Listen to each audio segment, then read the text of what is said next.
어렸을 때 왜 그토록 산타를 기다렸을까요? 같은 물건이지만 좀 비싸도 자꾸 그 가게로 가게 되는 이유가 무엇일까요? 최근 로봇과 AI가 인간의 여러 직업군을 위협하고 있다는 소식을 들으셨을 겁니다. 화제가 되었던 장면이 있습니다. 로봇이 감정을 표현했다는 이 장면. 신기하면서도 섬뜩하기까지 했다는 반응이 나왔죠. 왜 그럴까요? 감정은 인간만이 가진 고유한 것이라고 생각하기 때문입니다. 로봇은 절대 인간의 세세한 감정을 따라할 수 없고 그래서도 안 된다는 것이 사람들의 주장입니다. 그만큼 인간에게는 감정이 아주 중요합니다. 지금 옆에 있는 연인이나 친구, 다른 사람보다 친하게 지내고 있는 동료들도 다 어떤 감정을 느꼈기 때문에 지금까지 관계를 지속하고 있으실 거예요. 우리가 왜 산타를 기다렸을까요? 바로 선물을 가져오기 때문이겠죠. 그럼 그 선물을 왜 받고 싶을까요? 당연히 기분이 좋아지기 때문이겠죠. 좀 비싸도 자꾸 그 가게만 가게 되거나 사람에 따라서 업체를 바꾸는 건 다른 사람보다 그 사람이 나를 기분 좋게 하기 때문입니다. 인간은 감정으로 움직이는 존재입니다. 그렇기 때문에 감정은 인간의 의사결정에 핵심적인 역할을 합니다. 여러분도 아시겠지만 인간은 사회적 동물입니다. 사회적 동물인 인간은 나는 이 관계 속에 속해 있다. 이런 감정을 느낄 때 큰 심리적 안정감을 얻습니다.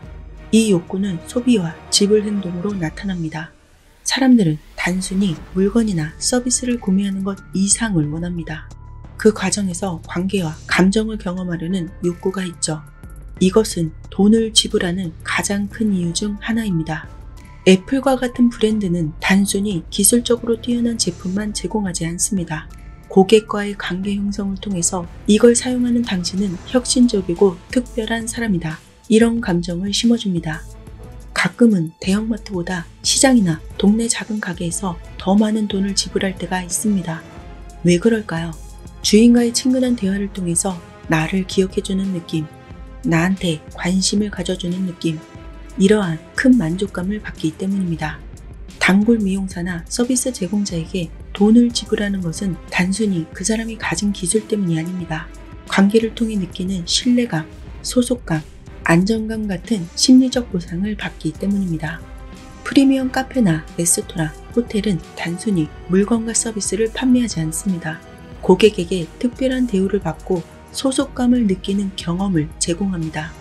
스타벅스는 커피 자체보다 고객의 경험과 개인화된 서비스, 공간의 분위기, 이러한 관계 형성에 더 큰 가치를 둡니다.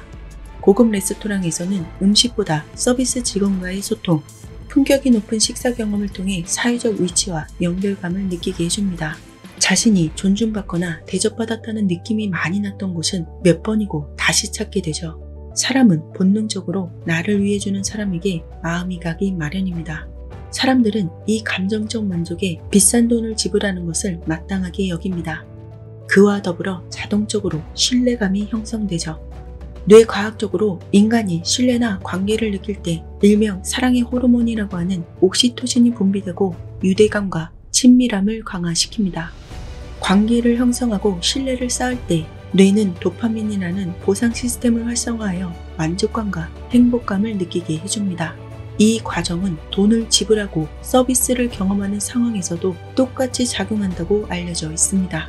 한마디로 사람들이 지불하는 돈은 단순히 물건이나 서비스에 대한 대가가 아니라 관계의 가치에 대한 대가라는 말입니다. 인간은 본능적으로 감정을 기반으로 관계를 추구하고 그에 만족하면 얼마든지 기꺼이 돈을 쓰는 존재라는 것이죠. 그런 관계 형성, 그런 연결감이 없다면 누구든 언제든지 대체될 수 있습니다. 대체될 수 없는 사람이 되라. 세스 고딘의 책 린치핀에서 가장 강렬한 메시지 중 하나는 바로 선물이 기술보다 중요하다는 겁니다. 그 이유가 뭘까요? 살면서 이런 말 한 번쯤 들어보셨을 거예요. 뭐니 해도 기술을 배우는 게 최고다. 그래야 늙어서도 돈 벌어먹고 산다. 그런데 똑같은 기술자여도 누군가는 성공하고 누군가는 계속 가난하게 삽니다. 같은 기술을 가졌는데도 말이죠. 세스 고딘은 말합니다. 기술은 누구나 배울 수 있는 것이고 시간이 지나면 대체되거나 자동화될 가능성이 크다. 하지만 선물은 다르다. 진정성과 창의성을 담은 선물은 복제가 불가능하다. 자신만의 특별함이 담겨있기 때문이다. 여기서 말하는 선물이란 금전적인 대가를 바라지 않고 타인을 위한 진정성 있는 노력과 가치를 제공하는 것을 말합니다. 물건뿐만 아니라 시간, 관심, 아이디어, 에너지, 감정 같은 무형의 가치도 포함됩니다. 기술만 있는 사람, 그리고 선물을 제공하는 사람, 누가 결국엔 성공할까요? 기술은 관계를 형성하지 못한다. 하지만 선물은 아주 끈끈한 관계를 만든다. 데이터 분석, 프로그래밍, 회계 등과 같은 특정 기술은 누구나 배우면 비슷한 수준에 도달할 수 있다. 하지만 선물은 타인과의 관계를 맺고 신뢰와 감사를 바탕으로 협력과 커뮤니티를 강화시킨다. 기술은 효율성을 제공하지만 사람 간의 정서적 유대감을 형성하는 것은 선물만이 가진 힘이다. 즉, 선물을 제공하는 사람이 대체 불가능한 존재가 된다는 말입니다. 이것은 현재와 같은 기술의 시대에 중요한 차별화 요소로 작용합니다. 창의적이고 대체 불가능한 존재가 되기.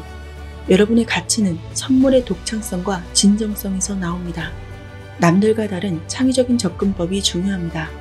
항공사의 직원이 고객의 분실된 짐을 해결하는 동시에 따뜻한 손편지와 작은 선물로 고객의 불안감을 고마움으로 바꿔주기도 합니다. 기술적으로 뛰어난 집수리 서비스를 제공하는 사람보다 서비스 부분이 아닌 것도 신경 써주는 사람을 찾게 되죠. 눈이 오는 날 이웃의 마당까지 함께 치워주는 사람을 우리는 최고의 이웃을 만났다고 말합니다. 인간관계는 단순히 거래적 관계로 이어지지 않습니다. 진정한 선물은 사람들과의 감정적 연결고리를 강화하고 신뢰를 만들어냅니다. 세스 고딘은 대체 불가능한 존재, 성공할 수밖에 없는 린치핀이 되기 위해서 선물을 줄 아는 사람이 되라고 말합니다. 타인을 위해 자신이 가진 최고의 것을 제공하라. 물질적 보상 없이도 내 시간, 내 지식, 내 재능을 기꺼이 나누어라. 뭔가를 받을 걸 기대하지 말고 그냥 선물하라. 받는 사람의 반응이나 보답을 기대하지 말고 주는 것 자체로 기쁨을 느껴라. 진정한 선물은 대가를 바라지 않고 주는 자체에서 의미를 찾는 것이다. 결과 대신 관계를 우선시하라. 성과보다는 관계의 질을 목표로 삼아야 한다. 자선단체의 정형화된 물질적 기부보다 실제로 시간을 내어서 봉사활동을 하고 관계를 맺는 사람이 더 깊은 연결을 경험합니다. 여러분이 누군가에게 시간을 내어서 이야기를 들어주고 도움을 주거나 작은 감사를 표현하는 것도 모두 선물입니다. 단순한 기술이나 능력은 복제되기 쉽습니다. 시간이 지나면 가치가 감소하죠.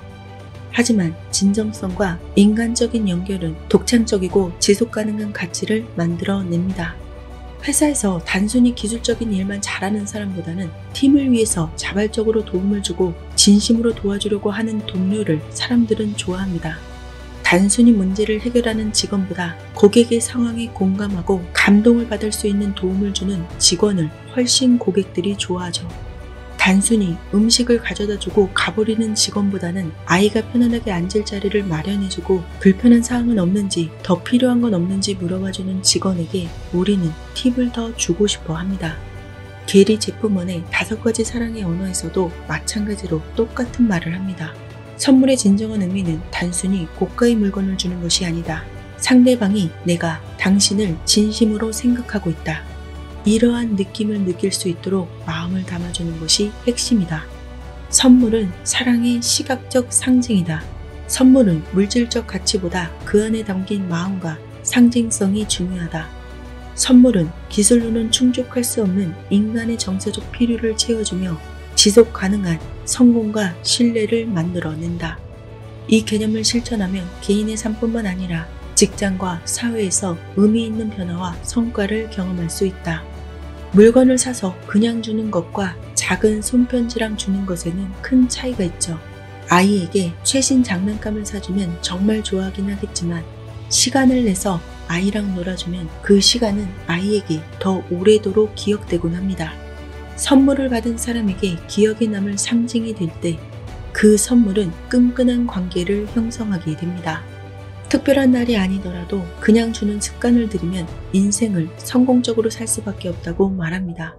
그리고 이 개념은 종교적 가치와도 깊이 연결됩니다. 성경에 이런 말이 있습니다. 주는 것이 받는 것보다 복된다. 주는 행위는 단순히 물질적인 것을 나누는 것 이상으로 하나님이 주시는 영적인 복을 경험하는 기회라고 말합니다. 너희가 주라. 그리하면 너희에게도 줄 것이니 곧 후이되어 누르고 흔들어 넘치도록 하여 너희에게 안겨주리라.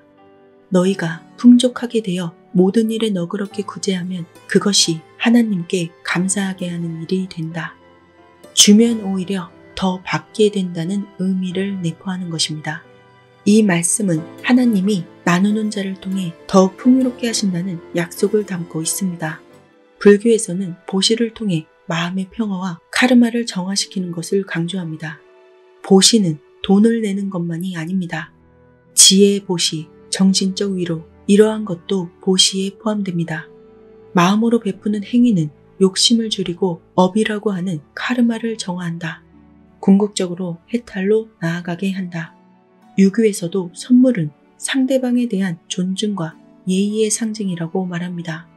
단순히 물질적 교환이 아니라 사람 간의 도덕적 의무와 존중을 강화하는 수단이라고 하죠. 애덤 그랜트의 기브 앤 테이크에서 성공을 이루는 사람들의 관계 전략을 분석한 결과 주는 사람이 장기적으로 가장 성공한다는 점을 강조하고 있습니다. 심리학적으로도 주는 행동은 도움의 순환을 만들어냅니다. 도움을 받은 사람은 감사의 마음으로 타인에게도 도움을 주는 선순환이 일어나죠. 우리 인간에게는 무언가를 받으면 어떻게 해서든 갚으려 하는 본성이 있습니다. 모든 관계는 뿌린 대로 거두는 법입니다. 큰 돈을 쓰라는 얘기가 아닙니다. 엘리베이터를 잡아주거나 나를 위해서 양보해준 사람에게 미소를 띠면서 감사 인사를 하는 것도 선물입니다. 힘들어하는 동료에게 지금 잘하고 있어. 이렇게 말해주는 작은 행동도 큰 위로가 되고 선물이 됩니다. 선물은 클 필요가 없습니다. 아주 작더라도 선물은 늘 반갑고 기쁜 것입니다. 특별한 날보다는 평소에 뜬금없이 내미는 선물이 가장 큰 감동을 주죠. 물질적인 보답으로 돌아오지는 않더라도 인생에서 예상치 못한 방식으로 더 큰 축복을 경험하게 될 것입니다. 물질적 뿐만 아니라 마음으로 하는 선물이 우리의 성공을 빠르게 끌어당기는 가장 큰 비밀입니다. 지금부터 내가 만나는 모든 사람들에게 선물 같은 존재가 되어보면 어떨까요? 영상이 마음에 드셨나요? 그렇다면 구독과 좋아요 부탁드립니다. 더 알찬 내용으로 찾아뵙겠습니다. 감사합니다.